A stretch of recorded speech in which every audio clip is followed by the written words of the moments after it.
Hi there, Jack Canfield here, and today we're going to discuss one of the only clubs in the world that no one should ever want to be part of, and that is the Ain't It Awful Club.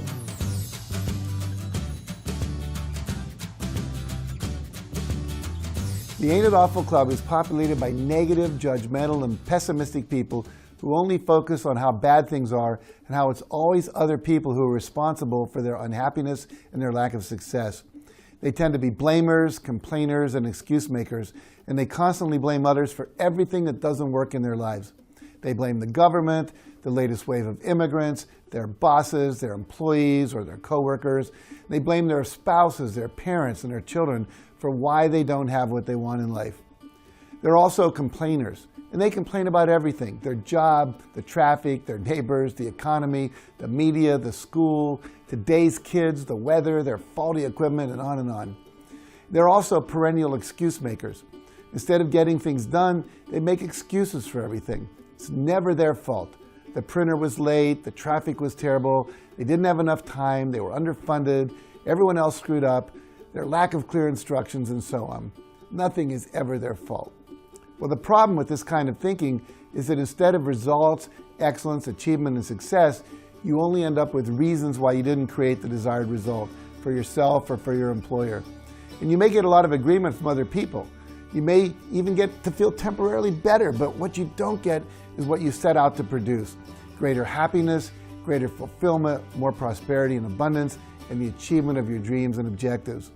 So it's critical to replace blaming, complaining, and excuse-making with taking 100% responsibility. That's the thinking you've got to do, responsibility thinking.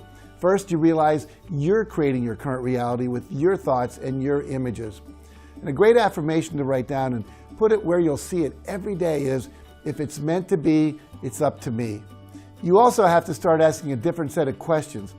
Instead of why can't I or didn't I achieve the result I wanted or that I was tasked with, instead ask how can I achieve it. When something is not working the way you want, you can ask yourself, how am I creating or allowing this to happen? And what am I doing that is working that I need to do more of? And what am I doing that is not working that I need to do less of? Am I working too much? Am I talking too much and not listening enough? Am I not asking enough questions? Am I not inspecting other people's work until the last minute and therefore getting sloppy results? Am I drinking too much alcohol, not getting enough sleep, gossiping too much? You can also ask yourself, what am I pretending not to know? What yellow alerts that things are not right or not on track am I ignoring because it's uncomfortable to have to deal with them? What actions are needed here? And if I don't know or I'm not sure what to do, who can I ask for help, advice, or support? And when will I take the needed actions? Finally, let's look at what you should do if you find yourself surrounded by members of the Ain't It Awful Club, whether it's at work, at the local bar, in your school, your sports team, or at home. The first thing is not to join into the negativity. Don't participate in the blaming, the complaining, and the excuse-making. You can attempt to change the topic to what actions need to be taken to change things for the better.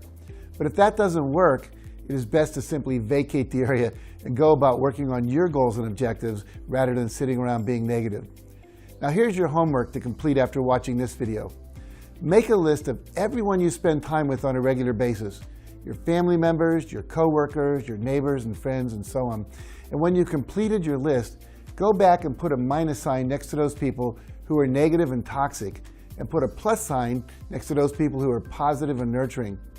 And next, make a decision to stop spending time with those people with a minus sign next to their name.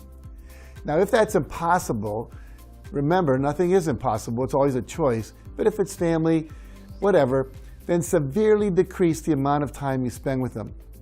Now go ahead and leave a comment below and share with me one person who positively impacts your life and why they do. Thank you for watching, and remember, nothing will change for the better until you do. Now, if you found this video helpful, make sure you like it, share it with a friend who may need it, and subscribe to my channel for more videos like this one. And for some additional resources on how to improve your life, visit my website at jackcanfield.com.